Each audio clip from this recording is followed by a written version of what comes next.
नाम नहीं, ब्रांड है ब्रांड।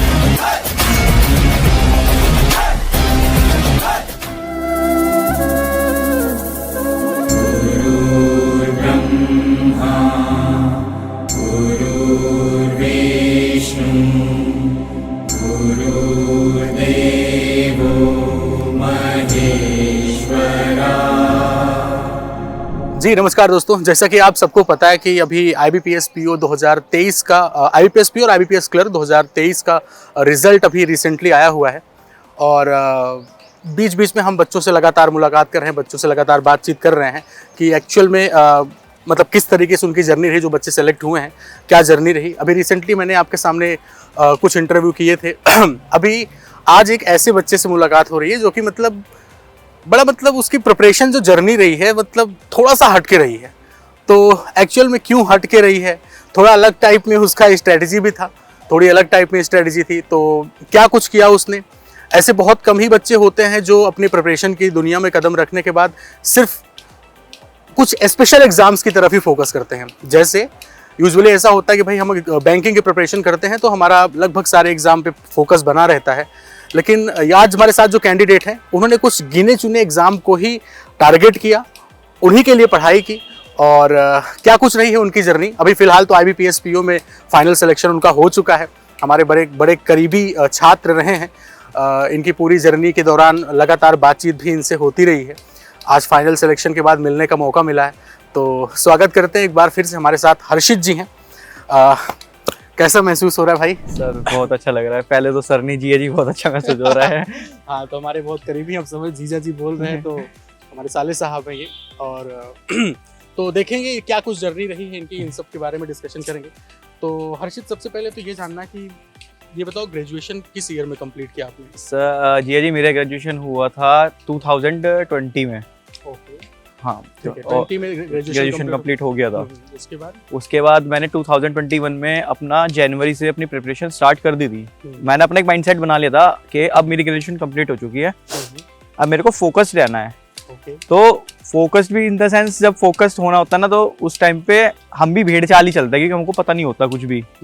तो सर मैंने वही गलती करी सबसे बड़ी कि मैंने ऑफलाइन कोचिंग ले ली जाके। अच्छा, सबसे बड़ी गलती करी क्योंकि मैं अपनी टाइम सेव ज्यादा कर सकता था अगर मैं ऑनलाइन कोचिंग के थ्रू करता। ये मैंने बाद में रियलाइज किया चीज को। मतलब शुरुआत में तकरीबन 1-1.5 साल कोचिंग मैंने ऐसे की है, ऑफलाइन की है।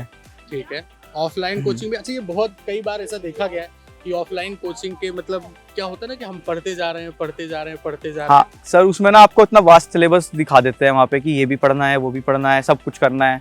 और जो स्टूडेंट होते हैं ना वो बुकें खरीदते हैं, उसमें तो पेपर लगाना शुरू करते हैं या अपनी प्रैक्टिस शुरू करते हैं। और वो एक टाइम तक सही है, उसमें तुम्हें बाद में क्वेश्चन रिपीट ऐसे होते हैं कि तुम एक टाइप के 10 से 20 क्वेश्चन लगाते हो और फेडअप हो जाते हो करते करते। तो वही है, जैसे फिर मैं आपके बारे में पता चला था मेरे को तब। तो सब शादी हुई नहीं थी। तो वहां से वही सबसे पहला गुरु मंत्र जो आप देते हो नए स्टूडेंट्स को कि हम सिर्फ गाइड कर सकते हैं, आपको स्ट्रेटेजी खुद बनानी है अपनी। तो सर वो मैं चीज पकड़ के बैठ गया था, वो मेरे को पकड़ने में कम से कम 1 साल लगा कि गाइड कर सकते हो, स्ट्रेटेजी खुद बनानी है। वहां से सर मैंने फिर अपनी स्ट्रेटेजी खुद बनानी स्टार्ट की थी कि मुझे कुछ एग्जाम ओरिएंटेड कैसे पढ़ना है। पढ़ा सर पहले मैंने वो, आप कहते हो बैंकिंग का, पर सर वो एक अटेम्प्ट देने के बाद मैं ओरिएंटेड एक ही चीज पे फोकस्ड हो गया था। चलो, तो कुल मिलाकर के ये रही आपकी अभी तक शुरुआत। अभी तक जो समझ आया वो ये कि साल के शुरू में मतलब जब अपने प्रिपरेशन स्टार्ट किया तो आप सिंपली, जैसे ज्यादातर बच्चों के साथ ही होता है, हाँ ज्यादातर बच्चों के साथ ही होता है कि मतलब सीधा मूव कर गए ऑफलाइन कोचिंग में और 1-1.5 साल एक्चुअल में पता ही नहीं चल पा रहा है कि किस दिशा, हाँ क्या कर रहे हैं, बस क्वेश्चन किए जा रहे हैं, पढ़े जा रहे हैं। और उसके बाद फिर फाइनली जो हुआ फिर आप, हाँ फर्स्ट अटेम्प्ट फेल होने के बाद समझ में आया। अच्छा, ये जब आप मतलब कि मॉक वगैरह 1.5 साल के दौरान मॉक वगैरह भी नहीं करते थे? कुछ भी नहीं, उस 1.5 साल में कुछ नहीं दिया कभी भी। जून में मैं अपनी कोचिंग कंप्लीट करके घर पे आ गया था दिल्ली से। उसके बाद सर मैंने अड्डा 24/7 का सब्सक्रिप्शन लिया था स्पेशली सिर्फ मूक लगाने का। ओके, मतलब टेस्ट सीरीज आपने लिया था? टेस्ट सीरीज ली थी सर। और वो 2 महीने 3 महीने इनफ नहीं होते उस टाइम पे मूक, क्योंकि ना एक्यूरेसी आएगी और ना स्पीड बनती है 3 महीने में। बिल्कुल सही बात। से क्वेश्चन लगा रहे हैं, वहाँ पे टाइमर नहीं चल रहा। तो सबसे फनी बात तो ये थी, मैं वीडियो देखता था तो मैं पोज कर देता था, अब की वीडियो मुझे पता नहीं टाइमर क्यों आ रहा वहाँ पे। अच्छा, यूट्यूब सेशन के दौरान ना, तो सर मैं अगर क्वेश्चन दे दिया इसको पोज कर दो, अब पीछे टाइमर चल रहा है, मेरे को पता नहीं टाइमर क्यों आ रहा है। अच्छा, मतलब क्वेश्चन चल रहा है तो आप उसको रोक के सॉल्व करने की कोशिश करते थे? हाँ सर, मैं वीडियो को पोज करके सॉल्व करता था। अच्छा, जब तक पता नहीं टाइमर का मतलब क्या है यहाँ पे, सर अवेयरनेस नहीं होती ना उस टाइम पे इतनी। एग्जैक्टली। तो मतलब ये हो गया कि शुरू के 1-1.5 साल 2 साल भी मान सकते हैं कि आपका बस ये समझने में चला गया कि भाई प्रिपरेशन करनी कैसी है, कैसे करनी है, ये सारी की सारी चीजें। टॉपिक फाइंड आउट कैसे करने हैं अपने, जो गेनिंग वाले नंबर गेन कराते हैं टॉपिक, वो फाइंड आउट कैसे करने हैं। क्योंकि सर 1.5 साल में तो बस आंख नीचे और करे जा रहे हैं। और फर्स्ट अटेम्प्ट में भी सर 3 महीने में मैंने मॉक लगाने शुरू किए थे सर। उससे एक्यूरेसी तो स्पीड बनी थी, एक्यूरेसी नहीं आई थी। बहुत मिस्टेक बहुत होती थी क्वेश्चंस में, बहुत ज़्यादा मिस्टेक्स होती थी। अभी चलिए सिस्टमेटिक वे में लेके चलते, तो 2 साल तो आपका ऐसे निकल गया 21 निकल गया। हाँ। 22 के एग्जाम दिए थे आपने? मेंस तक गया था सर उसमें। अच्छा, 22 में आपने कौन सा मेंस दिया था? IBPS PO मेंस दिया था सर। ओके। अब आपको मैंने फोन किया था जब उस टाइम पे। अच्छा, हाँ, आपका शायद रोका हो गया था तब। हाँ। और वो सर रिश्ता हो चुका था और मेरा मेंस रह गया था उस टाइम पे, जब मैंने मेरे पास। हाँ, बिल्कुल याद आ गया मुझे कि उस समय क्या हुआ था कि मेंस के लिए मैंने आपको ये बोला था रैंकर्स बैच चल रहा है, रैंकर्स में पढ़ना शुरू कर दो। बिल्कुल। चलो थोड़ा और आगे चलते हैं हम लोग। नाश्ता वास्ता किए होगे? नहीं, पहले ये बताओ। सर मैं अपनी दीदी के घर आया हूं, तो वहां तो खाने को मिलता ही है भाइयों को सबसे पहले। जैसे कि यहाँ पे 2022 तक की कहानी तक हम लोग देखते हैं, तो 2022 में आपका मेंस एग्जाम निकला, राइट? ठीक है, 2022 में मेंस एक दिया था। एक और चीज जाननी, क्या इस दौरान क्लरिकल एग्जाम पे फोकस नहीं था आपका? सर क्लरिकल का फोकस था सर उस टाइम पे था, पर उसके बाद मैंने हटा लिया था थोड़ा सा उससे। मतलब पीओ ओरिएंटेड ही पढ़ रहे थे? पीओ ओरिएंटेड ही पढ़ रहा था सर मैं। ओके, उस टाइम पे ना। ठीक है, तो अब जब 2023 की जर्नी अब शुरू करते हैं, मैंने बिल्कुल फ्लिप कर दिया था अपना स्ट्रेटेजी उस टाइम पे 2023 में। क्योंकि सर मैंने बिल्कुल मैं देख लेता कि ऐसे तो निकलेगा नहीं जैसे चल रहे हो, क्योंकि सब सेम ही चीज कर रहे थे कि सुबह मॉक लगाया, शाम को मॉक लगाया, 2-3 मॉक लगा के बैठ गए और अपने क्या करा कि ये टॉपिक है, अच्छा भाई सारे टॉपिक ही पढ़े जा रहे हो। जबकि पीओ जो एग्जाम है सर, उस पे क्वेश्चन तो अटेम्प्ट करनी नहीं मैक्सिमम, उसमें तो तुम्हें एक्यूरेसी रखनी है। बिल्कुल, मतलब 100% अटेम्प्ट तो करना नहीं होता सर, वही तो। क्योंकि आपकी कट ऑफ ही कितनी जा रही है, 55%। 100 में से 55 नंबर की पे कट ऑफ जा रही है, 55% करना है तुमको। मेहनत तो तुम्हारी आती है, पर एक्यूरेसी तुम्हें 100% रखनी है उसमें। बिल्कुल सर, वो वाली चीज मेरे को समझ में आई थी बाद में कि ये करना कैसे है। फिर सर मैंने अपने टॉपिक फाइंड आउट किए बैठ के सबसे पहले कि जो सबसे ज्यादा मैक्सिमम नंबर मेरे को कहाँ से गेन हो सकते हैं, रीजनिंग में, मैथ्स में और इंग्लिश में। ठीक है सर, इंग्लिश तो बहुत डायनेमिक सब्जेक्ट है, देखो उसका तो कुछ फिक्स नहीं है, पर अगर आप मैथ में और रीजनिंग में फाइंड आउट कर रखे हो अपने टॉपिक कि मेरे को 25 क्वेश्चन मैथ में यहाँ से करने हैं और 28 अटेम्प्ट मेरे को रीजनिंग में यहाँ से करने हैं, सर प्री तो ऐसे फूट जाता है, कोई बड़ी बात नहीं फोड़ना। चलो यहीं से शुरुआत करते हैं पूरा डिस्कशन। तो 2023 में जब शुरुआत किया आपने, जैसे जनवरी से मान लो हम लेकर के चल रहे हैं, हाँ जी, ठीक है, तो जनवरी से ही स्टार्ट किया था ना? नहीं सर, आपकी शादी के बाद से। अच्छा, जनवरी में शादी थी, तो मतलब मार्च अप्रैल के दौरान? मार्च के एंडिंग से स्टार्ट। ठीक है, मार्च के एंडिंग थोड़ा मैं उस चीज से बाहर आया था, थोड़ा दिमाग पे साइकोलॉजिकली असर पड़ता है ना, मेरे हुआ नहीं फर्स्ट अटेम्प्ट में, वो मैं लोड ज्यादा ले गया था उस चीज का दिमाग पे। ठीक है, फिर थोड़ा 2-3 महीने मैंने अपने आपको रेस्ट दिया पढ़ाई में। ठीक है, तो मार्च से मतलब एक तरीके से फोकस्ड आपने स्टार्ट किया 2023 में। इसमें उन बच्चों को भी हम बताना चाहेंगे कि जो जैसे ये कह रहे हैं कि 2023 के मार्च से इन्होंने स्टार्ट किया, लेकिन ये बात भी मत भूलिएगा कि इन्होंने ऑफलाइन में 1-1.5 साल अपने जो भी टॉपिक्स हैं इन पे इन्होंने कस के मेहनत की थी। 1-1.5 साल जो है ऑफलाइन के दौरान उन्होंने कस के मेहनत की थी, तो वो चीज़ें क्या कि जाती नहीं। अगर एक बार आपने टॉपिक्स अपने अच्छे से कवर कर लिए तो वो चीज़ें हो सकता है आपका किसी चीज़ की लो करके ब्रेक आ जाए। जैसे हम हमेशा मजाक भी करते रहते हैं आपके, इनके यहाँ शादी पड़ी है, उनके यहाँ शादी पड़ी है, तो 1-1.5 महीने इसे निकाल देते हो आप लोग, तो कोई परेशान होने वाली बात नहीं है। लेकिन मार्च जो होता है ना, मार्च अप्रैल का महीना, ये आप मतलब डेडलाइन मान के चलो, क्योंकि अगस्त से आपके एग्जाम शुरू होने वाले होते हैं, तो इन्होंने चलो बहुत सही टाइम पे मार्च अप्रैल से चीज़ें शुरू कर दी। अब एक बहुत अच्छी बात जो ये बता रहे हैं वो कुछ इस तरीके से है कि अपने टॉपिक्स को आइडेंटिफाई करना, क्योंकि आपको पता है कि पीओ के एग्जाम में, जैसा भाई बता रहा है अपना, कि पीओ के एग्जाम में आपको 100% अटेम्प्ट तो करना नहीं होता। जैसा कि आप क्लरिकल एग्जाम में देखते हो छोड़ने का ऑप्शन नहीं होता, पीओ के एग्जाम में आप छोड़ सकते हो, क्योंकि क्वांट के पॉइंट ऑफ व्यू से अगर हम बोले तो आप ये देखते हो कि 35 में से क्लरिकल एग्जाम में 30 प्लस यूजुअली अटेम्प्ट करते हैं बच्चे, जबकि पीओ के एग्जाम में 20 के अराउंड अटेम्प्ट होते हैं। 18 क्वेश्चन करके आने वाले बच्चे भी सेलेक्ट होते हैं, 19 करके आने वाले बच्चे भी सेलेक्ट होते हैं। और अब आप ये भी आप देख सकते हैं कि जो वेटेज होता है हमारे टॉपिक्स का, 10 क्वेश्चन अर्थमेटिक के मिलते हैं, 15 डीआई और 10 स्पीड मैथ का सवाल मिलता है। तो यहीं से हम शुरू करेंगे इंडिविजुअली 2023 की जर्नी। अब बहुत ध्यान से सुनिएगा एक एक बातों को। जैसे कि 2023 में जब आप मार्च अप्रैल से स्टार्ट कर रहे थे, तो उस टाइम पे सबसे पहले क्वांट के पॉइंट ऑफ व्यू से शुरू करते हैं। कैसे आपने डीआई पे मतलब डीआई को कैसे कवर किया, स्पीड मैथ के जो पार्ट है हमारे अप्रोक्सीमेशन, नंबर सीरीज और क्वाड्रेटिक, और सबसे बड़ा सवाल अर्थमेटिक पे जाएंगे। लेकिन अर्थमेटिक पे लास्ट में, पहले स्पीड मैथ के लिए क्या करना शुरू किया आपने, मतलब approximation, number series, quadratic? Sir speed maths में मैंने ना डीआई को भी कंसीडर कर लिया था। अच्छा, डीआई को भी स्पीड मैथ में लगाना शुरू कर दिया जल्दी जल्दी टाइमर के साथ। सर मैं तो 5-6 मिनट में दोनों डीआई फोड़ देता था।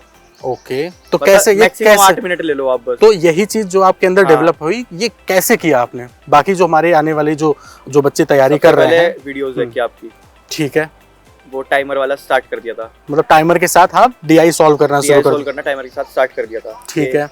उसके बाद जो आपके कुछ टॉपिक्स डीआई और अर्थमेटिक में इतने सिमिलर हैं, कॉमन मान लो आप। सबसे पहले आपको मुश्किल से 4 या 5 टॉपिक पर अगर आपने पकड़ बना ली है ना, क्योंकि आप मेंशुरेशन तो कर भी लेते हो बाद में, पर अगर आपने average, ratio, proportion, profit and loss, एक एसआई थोड़ा, और जो आपके 1-2 टॉपिक और है परसेंटेज, इन पे अगर आपने टॉपिक पे सब में पकड़ बना रखी है, तो आप बड़े इजीली 10 क्वेश्चन कर सकते हो डीआई के कहीं नहीं गए विद 100% एक्यूरेसी।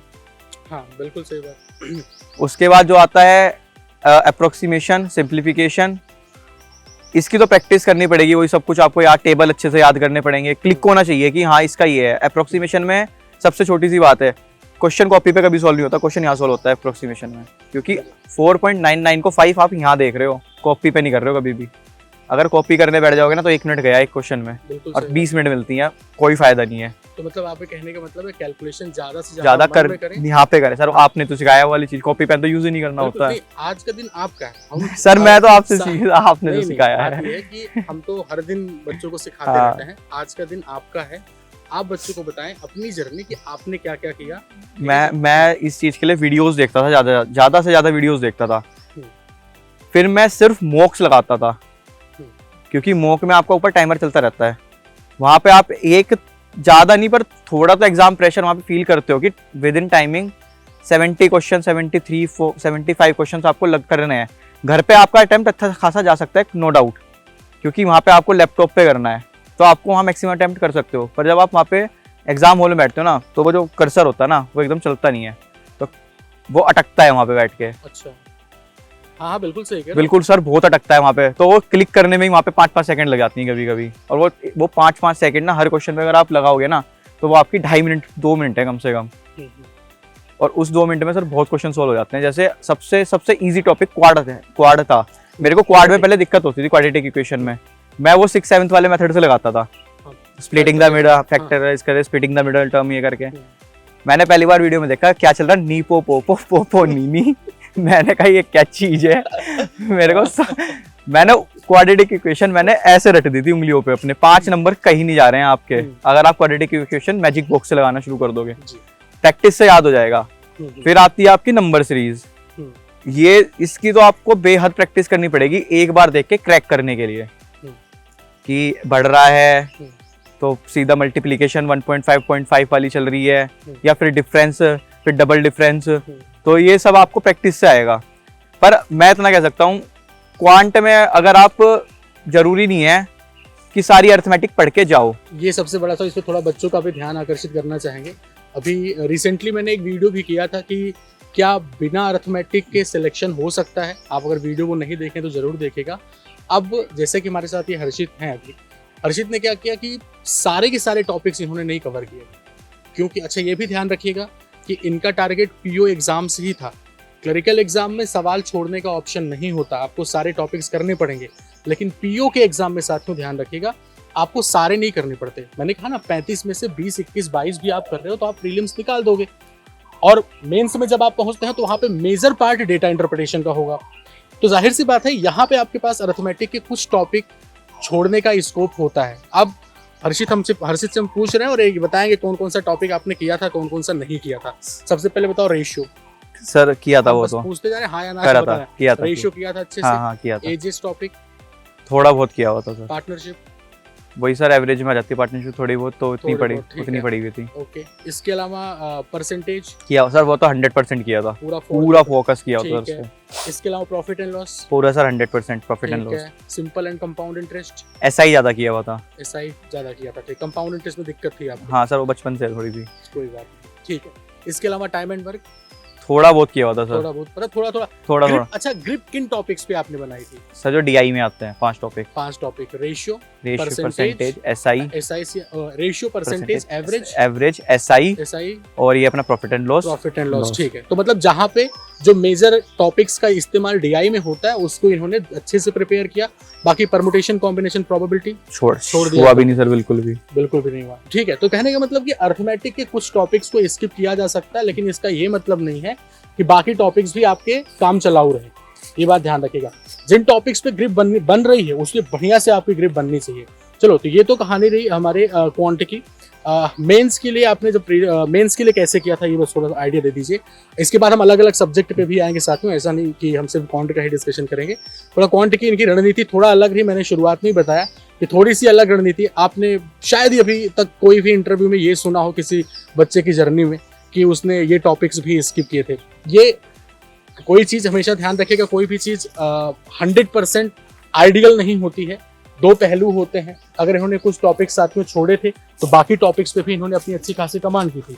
आपने ये भी नहीं सुना होगा अब तक शायद कि डीआई को स्पीड मैथ का हिस्सा मान करके प्रीलिम्स में बच्चा ये ट्रीट कर रहा था। तो भाई ये 2 चीज़ें होती हैं। कुछ अगर छोड़ रहा है तो बाकी सब पे कुछ एफर्ट कर रहा है, एक्स्ट्रा एफर्ट कर रहा है। यही सारी चीज़ें हैं। अब मेंस के लिए क्वांट में आपने क्या किया था ये थोड़ा सा बता दीजिए। डीआई कुछ टेस्ट सीरीज अड्डा 24/7 के सर मैंने बैंक महापैक ले लिया था पहले ही। अच्छा, प्री से पहले ही ले लिया था मैंने, ठीक है। क्योंकि सर उसमें आपको काफी सारे अलग अलग टाइप के मॉक्स मिलते हैं, डिफिकल्ट, मॉडरेट, इजी। वो आप पे डिपेंड करता है आप कहाँ से स्टार्ट कैसे कर रहे हो और प्रैक्टिस कितनी है आपकी उन चीज़ों के लिए। बिल्कुल। अगर आपके पास है ना वो बैंक महापैक, वो इनफ है आपके प्रैक्टिस करने के लिए। ना आपको कोई फालतू एक्स्ट्रा किताब चाहिए, ना सरदर्दी करनी है। क्योंकि सर एक चीज है, आप जितने मॉक लगाओगे आपको नए क्वेश्चन मिलेंगे वहाँ पे, रिपीटेटिव कुछ नहीं मिलेगा। बिल्कुल, नया क्वेश्चन मिलेगा हर बार। तो सर मेरा वही था कि मेरे को नया क्वेश्चन सॉल्व करना है, मेरे को रिपीटेटिव क्वेश्चन सॉल्व नहीं करना। बिल्कुल, ये बहुत अच्छी चीज़ है। अब हम शुरू करते हैं कि ये जब आपने मार्च अप्रैल से 2023 में शुरू किया तो रीजनिंग को लेकर के क्या स्ट्रेटजी रहती थी आपकी? सबसे बेसिक रीजनिंग की स्ट्रेटजी है कि आपके 20 से 22 नंबर की पजल्स, सिटिंग अरेंजमेंट आने ही आने हैं वहाँ पे। आपकी पढ़ने की क्या रणनीति रहती थी? आप, मुझे ऐसा लग रहा है कि आप मॉक ओरिएंटेड ज़्यादा था सर मैं। ठीक है। आपको जैसे रीजनिंग में करना है तो सबसे पहले आप अपनी पजल और सिटिंग अरेंजमेंट को स्ट्रॉन्ग बनाना शुरू कीजिए। क्योंकि अगर वहाँ पे आप एक अपना सिटिंग अरेंजमेंट या पजल का एक क्वेश्चन छोड़ रहे हो तो वहाँ आपके 4 से 5 नंबर गए। बिल्कुल सही बात। उसके बाद ही जो 14-15 नंबर की 35 में से बचती है वो पूरी की पूरी मिसलेनियस रीजनिंग होती है। उसमें बहुत सारे टॉपिक हैं आपके। फिर एक कोडिंग डिकोडिंग मैंने कभी नहीं छोड़ी। 5 नंबर मतलब आप ऐसे रीजनिंग में भी अपने स्ट्रॉन्ग टॉपिक्स को लेके किया हुआ था सर। ठीक है। तो ऐसे कौन कौन से आपके स्ट्रॉन्ग क्या थे? मेरा स्ट्रॉन्ग सबसे पहले पजल्स और सिटिंग अरेंजमेंट। ठीक है। सिटिंग अरेंजमेंट मैंने बिल्कुल बेसिक से लगाना स्टार्ट किया था। पहले 1 लाइनर, फिर अपोजिट डायरेक्शन, फिर 2 लाइनर, उसमें भी अपोजिट डायरेक्शन, फिर उसमें एक टिपिकल वाले आते हैं जाके जिसमें डबल वेरिएबल्स होते हैं। वो जो 6 जने बैठे हैं, 12 वेरिएबल्स अलग अलग हैं। वो वहाँ तक लेवल बहुत रहता है, वो आप कर सकते हो वहाँ तक लेवल के इजीली। फिर पजल्स, हर टाइप की पजल, कंपैरिजन पजल, वो जो ये स्टेटस बेस्ड पजल होती हैं जिसमें CEO ये सब दे होते हैं, ये वाली पजल्स, ट्रिपल वेरिएबल पजल्स, ये सब कंप्लीट की हुई थी मैंने। डेली पजल लगाता था मैं। उसके बाद मैंने कोडिंग डिकोडिंग, अल्फा न्यूमेरिक और अपने जो नंबर वाले क्वेश्चंस आते हैं रीजनिंग में कि ये हो गया, और बैकवर्ड इनवर्ड वाला क्वेश्चंस आता है, ये वाले सारे क्वेश्चन सर, ये सब मैंने सब टॉपिक कवर किए हुए थे। ऑलमोस्ट सर मैंने रीजनिंग सारी कवर की हुई थी अपनी। अच्छा, ठीक है। इसके अलावा अब शुरू करते हैं। तो ये मतलब आप जब मार्च अप्रैल से डेडिकेटेड हुए तो आप मॉक ओरिएंटेड ही करता था, क्योंकि सर उसमें नया क्वेश्चन मिलता है हर बार आपको। ठीक है। और यहाँ पे बहुत सारे बच्चे हो सकता है थोड़ा सा कंफ्यूज हो कि मार्च अप्रैल से करके इतनी जल्दी कैसे। तो मैंने पहले ही बताया कि भाई थोड़ा सा गैप करके 1-1.5 साल काफ़ी अच्छी मेहनत करके टॉपिक्स कवर कर चुका था आपने। उसके बाद फिर इन्होंने थोड़ा सा गैप हुआ, फिर उसके बाद मार्च अप्रैल से इन्होंने मॉक ओरिएंटेड ही पढ़ा। क्या इसमें जब आप मॉक कर रहे थे तो क्या जैसे कुछ टॉपिक ये समझ आ रहे होंगे ना कि ये टॉपिक मेरा वीक है, इस टॉपिक से नंबर नहीं बन पा रहे हैं? सर जब सबसे पहली बार स्टार्ट किया ना, जब पहले फर्स्ट डे था, जब बीच में गैप करने के बाद फर्स्ट डे स्टार्ट किया, उसमें सर लास्ट ईयर वाली प्री की कट ऑफ भी क्लियर नहीं हुई थी। उसमें कुछ 40-41 नंबर आए थे बस। वो 3 महीने का गैप का ये पता चल गया था कि अभी कहाँ पे स्टैंड आउट करता हूँ इस टाइम पे और कहाँ से कितना स्टार्ट करना है। फिर आप जैसे मॉक देते रहोगे ना तो आपको पता लगेगा कि इजीली पता लग जाता है कि ये आपका स्ट्रॉन्ग जोन है, वहाँ गलती हो नहीं रही है, और ये आपका वीक जोन है, आपको उसमें पढ़ना है। फिर सर मैंने अड्डा 24/7 वहाँ पैक लिया था, मैंने वहाँ से अपने कुछ टॉपिक क्लियर करने शुरू किए जो मेरे को हो रहे थे दिक्कत, जिसमें चाहे उसमें रीजनिंग हो या मैथ हो या इंग्लिश हो, थोड़ी मैंने जहाँ मेरे को फाइंड आउट करना था कि मेरे को ये करने हैं। सर उस टाइम पे DI में ना 16 हो जाते थे, जैसे क्वांट का बताता हूँ आपको, DI 16 हो जाता था, पर टाइम लेता था। वो टाइम इसलिए लेता था कि वो बीच में गैप आया ना जो प्रैक्टिस के टाइम पे, और वो थोड़ा निकल भी जाता है दिमाग से कि हिट नहीं होता क्वेश्चन, एकदम से क्रैक नहीं होता। और सबसे मेन चीज है आपको DI में ये देखो आपको दिया क्या है, निकालना तो बात की बात है, जो आपको प्रोवाइड क्या कराता है क्वेश्चन, आप उसको क्रैक करना सीखो सबसे पहले। मतलब डायरेक्शन में चीजें जिस डायरेक्शन में चीजें मेंशन की गई हैं कि गिवन DI आपको दे क्या रहा है, क्योंकि वो मांगेगा जो वो निकाले दो, जब तक आप क्रैक नहीं कर पा रहे DI में पूछा क्या है, वो वाली चीज है सर। बिल्कुल। तो उसके बाद अच्छा ये इस बार 2023 में प्रीलिम्स, कितने प्रीलिम्स दिए थे आप 2023 के जो एग्जाम्स हुए? सर क्लर्क का दिया था मैंने, अच्छा, और SBI PO का दिया था मैंने, और IBPS PO का दिया था। ठीक है। और जो मेरा मेन फोकस था सिर्फ IBPS PO पे था। ठीक है। जो मेरी ओरिएंटेड पूरी SBI IBPS PO से की थी मैंने ओरिएंटेड पढ़ाई। ओके, चलो बहुत बढ़िया।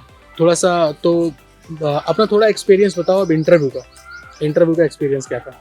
सर इंटरव्यू का एक्सपीरियंस सर मेरा हुआ था आपका? लखनऊ सर। लखनऊ हुआ था। तो सर मैं जैसे गया तो मेरे से बैंक, सर मैं जैसे गया ना तो मैं बस मन में सोच रहा था कि मेंस दिए हुए इतना टाइम हो गया, तो करंट अफेयर्स कुछ ध्यान नहीं था उस टाइम पे दिमाग में। ठीक है।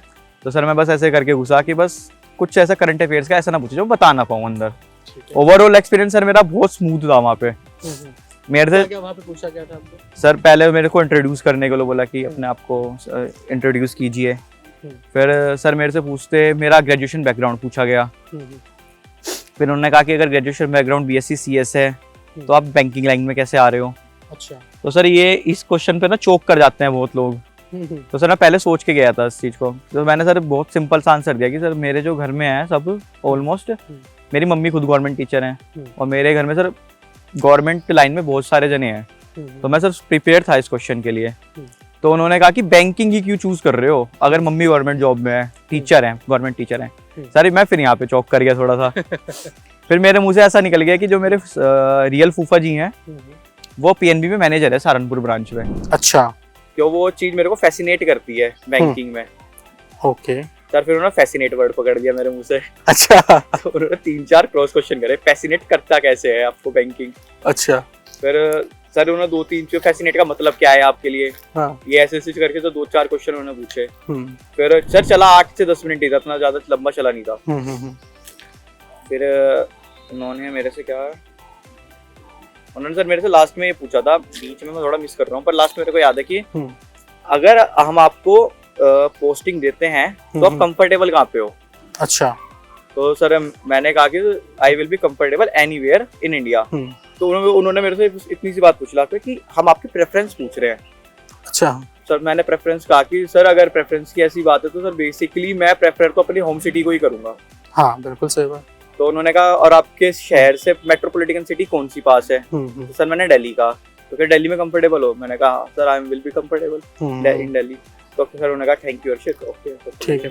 अच्छा देखो सब्जेक्ट वाइज स्ट्रेटजी तो लगभग बच्चों से डिस्कस करते रहते हैं, तुमसे कुछ और बातें मुझे डिस्कस करनी है। जैसे आजकल की मतलब जो जनरेशन है उसमें एक चीज ये बड़ी समस्या होती है बच्चों की, पढ़ाई से जो भटकते हैं, है ना, पढ़ाई से भटकाव की कुछ वजहों में इंस्टाग्राम हो गया, है ना, इंस्टाग्राम को लेकर के भटकते हैं। उनको मतलब क्या सलाह, कैसे बैलेंस मतलब बनाएं अपनी लाइफ में, इसके बारे में क्या कहना है? जो सर, अगर भटकाव वाली चीजें हाँ, हैं, मैं- चाहे इंस्टाग्राम हो, चाहे हाँ। रिलेशनशिप, तमाम तरीके के तमाम होते चीजें हैं, बहुत सारी चीजें तो भटक, वो तो कैसे बैलेंस कैसे बनाया जाए? सर इसका छोटा सा वो है कि अगर मैं अपना दिन का शेड्यूल शेयर करूँ तो चल। हाँ हाँ बिल्कुल है ना? बिल्कुल। सर मेरा सुबह 6:30-7 बजे उठ जाना होता था। सर अपना नहाना, सब कुछ करना, मंदिर होके आना, नाश्ता करना, 8-8:30 बजे के लगभग पहला मुंह लगाना बैठ के, ठीक है। फ्रेश माइंड मुंह लगाना। उससे आपको पता लग जाएगा कि आपने कल क्या गलती की थी और आज आप आगे क्या करने वाले हो। बिल्कुल। अगर उसमें आपके अच्छे खासे नंबर खिंच गए तो आप मोटिवेटेड सुबह सुबह। फिर अगर नहीं है तो एनालाइज करो कि गलती कहाँ पे की है। इतना सर सब कुछ करके 4-5 घंटे की कंटिन्यू सिटिंग सुबह की, बैठ के पढ़ना कंटिन्यू, अपना लंच किया, थोड़ी देर फोन चलाया। उसके बीच में तो बिल्कुल फोन नहीं छेड़ता था। अच्छा। पहले वाले अटेम्प्ट में छेड़ता था वो। कौन सा पहले वाला टाइम? 22 में। अच्छा। 22 वाले अटेम्प्ट में बहुत सर फोन में बहुत लगा रहता हाँ। था। वो बहुत बहुत बहुत ज्यादा डिस्ट्रैक्ट करता है फोन ना, करता है ये चीज। बस इसी के बारे में देखो, पढ़ाई से जैसे मतलब सब्जेक्ट वाइज डिस्कशन तो बच्चों से लगातार करते रहते हैं, अब तुम इतने करीब हो तो थोड़ा सा इस विषय में ज्यादा जो यूजुअली हम बच्चों से डिस्कस नहीं करते हैं, आज तुमसे कर रहे हैं। तो क्या वो जो फोन वाला डिस्ट्रैक्शन बता रहे हो, उससे कैसे आप निजात पाए और कितना वो नुकसान करता है, कैसे उससे बचे, ये सारी चीजें आप बताएं थोड़ा सा अपना एक्सपीरियंस। फोन वाला जो मेरा जब मैंने फर्स्ट अटेम्प्ट दिया था ना, तो उस समय मैं था रिलेशनशिप में। ओके। तो सर वो चीज होती थी कि अब मैं पढ़ रहा हूँ तो उधर से मैसेज आ जा रहा है। अब वो सर होती है दिमाग में, मैसेज आ गया उसको रिप्लाई करना है एकदम से। फिर क्लास वास क्या चल रही है सब हटा दो। सर जो मॉक भी चल रहा है वो भी पोस्ट कर दो बीच में। अच्छा, मॉक भी पोस्ट कर। उस टाइम पे ठीक है। वो बहुत गलत आदत होती है। हाँ मतलब फिर वो तो ले डूबती है पूरा साल एक तरीके से। वो पूरा तुम्हारा 1 साल ले डूबेगी, कुछ नहीं है, कुछ हाथ नहीं आता। और अगर सामने वाला तुम्हारे से पहले कुछ कर गया वो लात मार के भाग जाता है। अच्छा, ये कुछ ऐसा वाकया हुआ है? हाँ सर, हो चुका है, इसलिए बता रहा हूँ। वो लात मार के भाग जाता है और कोई नहीं पूछता। तुम्हारे बस लास्ट में 4 यार दोस्त होते हैं जिनके सामने तुम रो सकते हो, जो तुम्हें सपोर्ट करते हैं, सिर्फ ये कह के कि भाई कोई नहीं, अभी तेरे पास टाइम है, कर लेगा दोबारा। पर सर वो मेंटली इतनी चीज पोक कर जाती है कि तुम ना उस टाइम पे, वो 3 महीने का गैप सर इसी की वजह से तो आया था। अच्छा जी, तो पूरा उसके बाद निकाल के भाई फीलिंग्स आ रही हो ठुकरा के मेरा प्यार। हाँ सर, पूरी सेम वाली चीज है वो वाली। अरे भाई, तो फोन डिस्ट्रैक्शन बहुत बड़ा है। मैं ये नहीं कहता कि रिलेशनशिप में डिस्ट्रैक्शन है। अगर सामने वाला कंपैटिबल है और अंडरस्टैंडिंग है और तुम्हें सपोर्ट कर रहा है तो बहुत अच्छा है, चाहे तुम सारा दिन बात करो, पर पढ़ाई के टाइम पे मत करो बिल्कुल भी। सेकंड अटेम्प्ट जब मेरा ये वाला था, ये जो मैंने अटेम्प्ट दिया है, इसमें तो फोन मैंने बिल्कुल साइड में डाल दिया था। ये होता भी कुछ है। क्या ये आपको ऐसा नहीं लग रहा है कि 2022 में मेंस क्लियर ना होने मेंस क्लियर नहीं हुआ, उसमें एक वजह ये भी फोन भी थी? एक अंदर से फील आ रहा है क्योंकि इस बार तो फोन से नफरत हो गई। उस टाइम पे प्रैक्टिस ही नहीं हो पाई थी इतनी, क्योंकि कभी फोन आ जा रहा है, कभी कॉल मैसेज, ये सब चलता रहता था। ये मैं नहीं कहता कि उधर से भी, मैं भी करता था, क्योंकि मतलब वही है, इंडल्स तो मैं भी हूँ, उस चीज में इन्वॉल्व तो मैं भी हूँ। पर ये इतना बड़ा डिस्ट्रैक्शन है कि आपका 1 साल बड़ा इजीली खराब कर देगा, जिसमें आप 1 साल में नौकरी पा सकते हो सिर्फ मेहनत से। आपको सिर्फ 7 घंटे, 6 से 7 घंटे सिटिंग इनफ होगी प्रैक्टिस के साथ। बिल्कुल। और मैं वो गलती एक बार कर चुका था, इसलिए मैं सोच चुका था कि अब मेरे को वो गलती नहीं करनी है बिल्कुल भी। तो मतलब आने वाले जो हमारे बैंकिंग एस्पिरेंट्स हैं, उनको इसको लेकर के क्या सलाह रहेगी आपकी? करो पर लिमिट में करो। करना है करो, अच्छी बात है, पर लिमिट में करो। पहले ये देख लो तुम्हारा कितना नुकसान हो रहा है। मतलब प्रायोरिटी अपनी जरूर पहचाने। हाँ, अपना नुकसान मत करना इस चीज में, क्योंकि भाई हम लड़के हैं, अगर हमारे पास कुछ नहीं है तो सिर्फ हमारे पास घर वाले हैं, उसके अलावा कुछ नहीं है। कोई गर्लफ्रेंड हो, कोई भी हो, अगर वो पहले सक्सेसफुल हो गई तो तुम्हें लात पड़ जाएगी 100%। मैं लिख के दे सकता हूँ कोरे कागज पे वाली चीज, क्योंकि मैं मेंस दे चुका था एक बार और मेरे को पड़ गई थी मेंस के रिजल्ट आने के बाद। बहुत खतरनाक शब्द है ये भाई, सब लोग ध्यान रखिएगा। ठीक है, चलिए बहरहाल बहुत अच्छा रहा ये पूरा का पूरा ओवरऑल जर्नी आपकी। और बस लास्ट मोमेंट में कुछ बच्चों को, जो बच्चे फ्रेशर हैं, जो अपनी बैंकिंग की दुनिया में कैरियर बनाना चाह रहे हैं, उनके लिए कुछ एडवाइस पढ़ाई से रिलेटेड। चलो ठीक है, पढ़ाई की स्ट्रेटेजी वगैरह हम लोग की डिस्कस हो चुकी है। कुछ आगे इस टाइप की कि कितना समय जो इंस्टाग्राम में रील देख देख करके टाइम बर्बाद कर रहे हैं लोग, वो सारी की सारी चीजें उस पर लेकर के क्या बच्चों को सलाह रहेगी? मूड फ्रेश करने के लिए थोड़ी देर देखना, अगर देखनी है। हम्म, वरना अगर आप सीरियसली एक चीज में बैंकिंग एस्पिरेंट हो और क्रैक करना चाहते हो तो इस चीज को थोड़ा अवॉइड करना शुरू कर दो आज से ही, क्योंकि अभी क्या चल रहा है आपका अप्रैल, आपका पेपर जाके सितंबर तक ही होगा। अगस्त से स्टार्ट है। अगस्त से स्टार्ट होता है सर, मेरा सितंबर में होता है शायद last। नहीं आप IBPS PO के पॉइंट ऑफ व्यू से बता रहे हो। RRB RRB अगस्त से स्टार्ट हो जाता है। RRB स्टार्ट हो जाता है। हम्म, तो आपके पास ऑलमोस्ट 5-6 महीने है। हम्म, आप कर सकते हो इस डिस्ट्रैक्शन से दूर रह के, बड़े इजीली हो सकता है। प्रैक्टिस करो जितनी कर सकते हो। इंस्टाग्राम सब कुछ चीजें बहुत ज्यादा डिस्ट्रैक्ट करती हैं, नो डाउट, मेरे साथ हो चुका है इसलिए बता रहा हूँ ये वाली चीजें।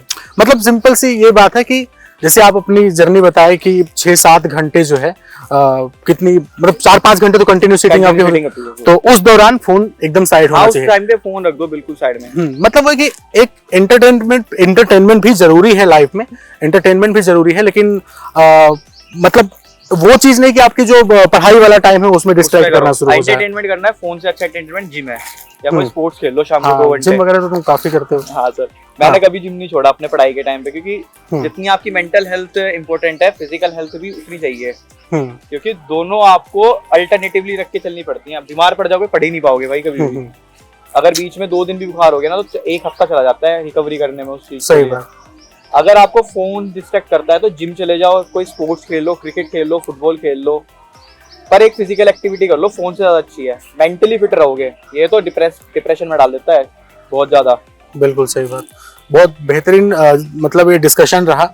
मुझे पूरा यकीन है कि जैसे यूजुअली आप सब लोगों ने भी देखा होगा कि पढ़ाई से रिलेटेड डिस्कशन बच्चों से लगातार होता रहता है, लेकिन ये डिस्कशन भी बहुत जरूरी था। हम लोग तो अभी तक अपनी साइड से ही आपको बोलते थे, लेकिन एक स्टूडेंट जो कि खुद इस दौर से गुजर चुका है और उसके बाद मतलब जब इन सब चीजों में इन्वॉल्व था तब कितना गैप हुआ सिलेक्शन के लिए, आज उन सब चीजों को जब दूर किया तब जाके फाइनली सेलेक्ट हुआ। तो एक जर्नी ये सब भी जरूरी था। छोटी सी बात और बोलना चाहूंगा सबको, जब आप ना माइंड में सोच लो रहे हो ना कि अब मेरे को निकालना है एग्जाम, तो पहले ना अपनी तैयारी पे फोकस करना हमेशा।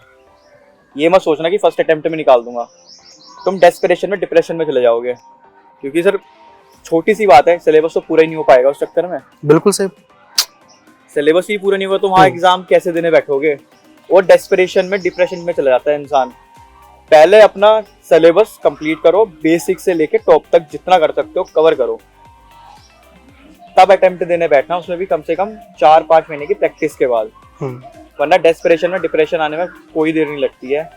बाकी मेरी तरफ से सबको best of luck. I hope आप जितने एस्पिरेंट हो इस साल सब अच्छे से करो, सबको अच्छा बैंक मिले, सबकी अच्छी जॉब लगे। ऑल द बेस्ट मेरी तरफ से सबको। चलो बहुत बहुत शुक्रिया हर्षित आपका। ठीक है दोस्तों, तो ऑल द वेरी बेस्ट सभी को। चीज़ों को ध्यान से सुनना, अपने सभी दोस्तों के बीच में शेयर भी करना, और 2024 आप सबके लिए सक्सेस का ईयर बने। All the very best.